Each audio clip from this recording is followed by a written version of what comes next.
Hello दोस्तों, कैसे हैं आप लोग। आई होप आप लोग अच्छे होंगे। तो मैं एक नया वीडियो आपके लिए और लाई हूँ और वो लाई हूँ राखी पे। तो रक्षाबंधन आ रहा होगा, ठीक है।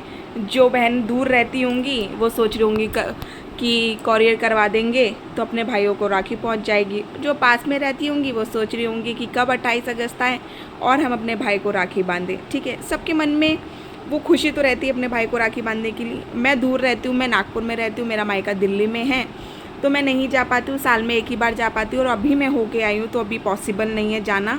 और ऊपर से मैं प्रेग्नेंट भी हूँ तो मैं नहीं जा सकती। लेकिन मेरा दिल, वो राखी के जो सॉन्ग आते रहते हैं ना, उस तब मेरे को ऐसा लगता है मुझे मेरे भाई को राखी बांधनी है, मुझे भाई को राखी बांधनी है। पर नहीं हो सकता। आप, मैं इतना दूर रहती हूँ कि मैं बार बार नहीं जा सकती। ना ही इतना समय है और ना ही इतना पैसा। जो सच्चाई बात है कि मैं एक साल में 3 से 4 बार अफोर्ड कर सकूँ वहाँ जाना, नहीं हो सकता। तो मैं बोलती हूँ कि माँ बाप से तो मायका है ही, लेकिन शादी के बाद भाभी से मायका होता है। ये बात सच्चाई है।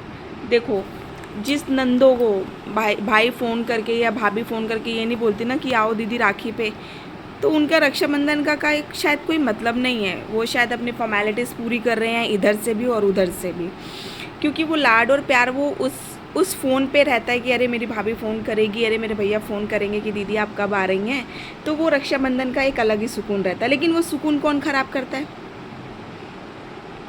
मैं भाभी का साइड भी नहीं दे रही हूँ ना, मैं ननंद का साइड दे रही हूँ। मैं एक बात बता रही हूँ, जो चल रहा है, जो जिस हिसाब से जो चीज़ मैं देख रही हूँ, वो सुकून ख़राब करती है खुद नंदें, खुद बहनें। जब तक उनके माँ बाप का दबदबा बना रहता है, एक ना एक दिन भाभी के हाथ में आना ही होता है, ठीक है। चाहे मैं हूँ, चाहे मेरी भाभी हो, चाहे कोई और भाभी हो, एक ना एक दिन घर भाभी के हाथ में आना ही होता है। और वो तो एक ना एक दिन भाभी के घर में हाथ आना ही होता है, ठीक है। तो जब तक भाभी के घर में हाथ नहीं आता है तब तक नंदे ऐसी होती है। उसको बोलूँगी ना, ये ऐसे करेगी, उसको मम्मी को भड़का देती हूँ थोड़ा सा, पापा को भड़का देती हूँ थोड़ा सा, भाई को भड़का देती हूँ थोड़ा सा, तो ये उसी अकॉर्डिंग काम करेगी, ठीक है। कुछ साल जब तक आपके माँ बाप का दबदबा है तब तक ही आप ये चुगलखोरी करेंगे। उसके बाद जब दबदबा आपकी भाभी के हाथ में आएगा तो आप कहाँ जाएंगी।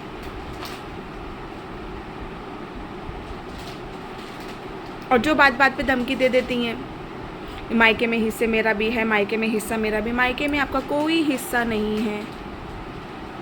चाहे वो बेटी हो, चाहे मैं बेटी हूँ, चाहे मेरी भाभी बेटी हो, चाहे कोई भी बेटी हो। मैं सबकी बात कर रही हूँ, मैं अपने घर की बात नहीं कर रही हूँ।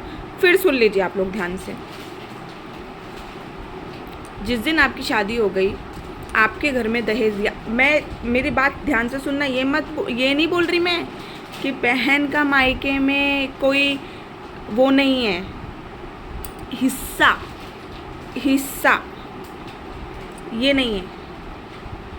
जिस दिन आपकी शादी की गई, 10 लाख 15 लाख खर्च किए गए, आपको हिस्सा तभी मिल गया। अब वो आपके भाइयों का है, चाहे वो मेरा भाई हो, चाहे मेरे पति हो, चाहे कोई और, चाहे दुनिया के किसी की भी भाई की बात कर रही हूँ मैं, अपने घर की बात नहीं कर रही हूँ।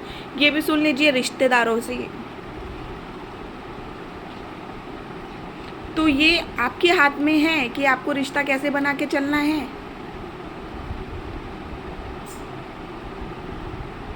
अरे भैया, तुम भाभी के दिल में घर नहीं कर पा रही हो।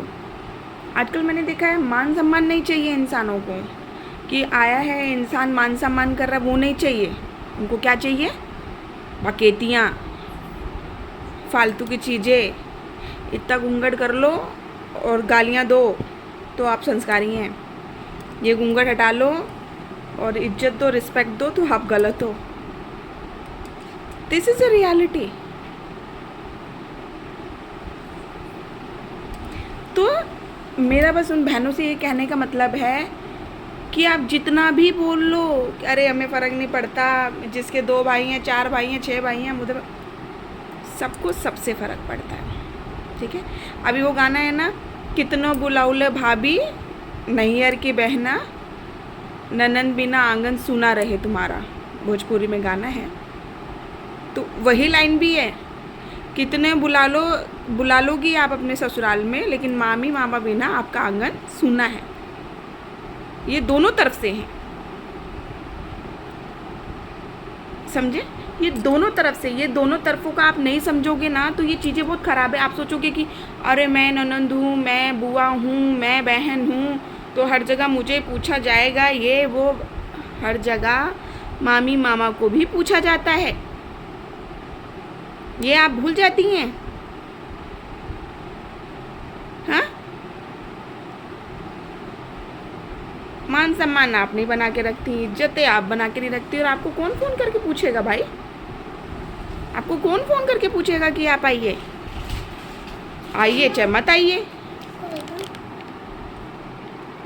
ये आपके ऊपर वो होता है।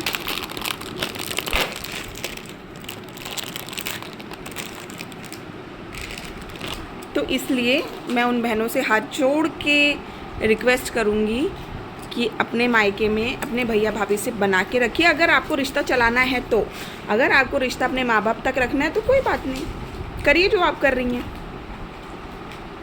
फूट डालिए, माँ को भड़काइए, बाप को भड़काइए, भाई को भड़काइए, डालिए फूट।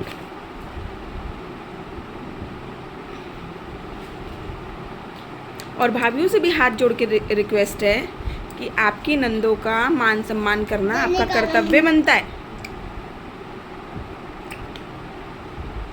जब भी वो आए आप अपना फ़र्ज़ निभाइए, आप अपने पैर छूइए, आप अपना नाश्ता पानी दीजिए और साइड हो जाइए, मत ज़्यादा बात कीजिए, साइड हो जाइए।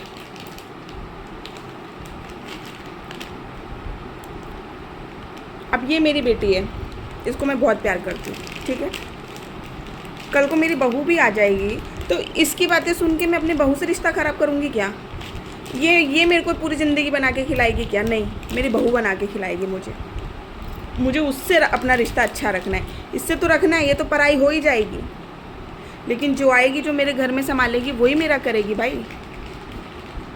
ये तो मुझे फ़ोन पे पूछ लेगी, मम्मा कैसी हो, खाना खाई क्या? ये बना के देगी क्या? प्यार इससे मेरे को उतना ही है, मेरा बच्चा है, मेरा खून है, लेकिन वो जो आएगी ना उससे मुझे ज़्यादा रखना पड़ेगा। और ये मैं सोच के बैठी हूँ कि मुझे अपनी बहू से ख़राब नहीं करना है आने वाले टाइम पे। आपको मैं अपनी मम्मी के बारे में बताऊँ, ये वाली बात मैं अपने घर की बता रही हूँ। मेरी मम्मी, जब से मेरी भाभी आई है ना, हम कम हो गए उनके लिए। अगर पेट में मेरा दर्द हो ना तो जितनी तकलीफ़ उनको होती है ना, उतना ही पेट में दर्द अगर भाभी को हो तो उससे ज़्यादा तकलीफ़ उनको होती है, क्योंकि वो कहती है भैया ये मेरे घर का कुलदीपक है भाई, इससे बैर करके कहाँ जाऊँगी मैं। तो बीच में तो लगा थोड़ा सा, कह रहे मम्मी का ज़्यादा भाभी से, पर बाद में समझ में आया कि वो ठीक कर रही हैं, वो अपना बुढ़ापा सिक्योर कर रही हैं। मत खाओ, वो अपना बुढ़ापा सिक्योर कर रही हैं, और सही भी है, इसमें कोई गलत नहीं है अगर वो अपना बुढ़ापा सिक्योर कर रही हैं। अगर आज के टाइम पे वो सोच समझ के अगर ये काम कर रही हैं तो बहुत सही कर रही हैं, और उनको उनका नतीजा मिलेगा भी। मैं तो मम्मी को बोली थी, मम्मी देखो हम फ़ोन पे ही आपका पेट भर सकते हैं, बना के वही देगी, तो उसके साथ तो अच्छे से रहना ही पड़ेगा आप लोगों को। और वो रहती भी हैं, वो शुरू से रहती, मैं क्या समझाऊँ, मेरी मम्मी बहुत अंडरस्टैंडिंग है, बहुत अच्छे से रहते हैं वो लोग, और रहना भी पड़ेगा अच्छे से, क्योंकि वो आई हैं, आपको अपनाना पड़ेगा, उसको भी करना पड़ेगा। तो बस मेरा यही कहने का मतलब है कि राखी पे, भाई दूज पे आपको इज्जत से बुलाया जाए। माँ बाप तो सब बुलाते हैं, भैया भाभी बुलाए तो बात अलग ही होती है, उसकी रिस्पेक्ट रखिए, ठीक है? अगर आपको मेरा वीडियो पसंद आया हो, किसके घर में नंदे ज़्यादा उंगलियां करती हैं, सासें ज़्यादा उंगलियां करती हैं, कमेंट करके बताने। लाइक शेयर सब्सक्राइब कीजिएगा। Thank you so much, bye.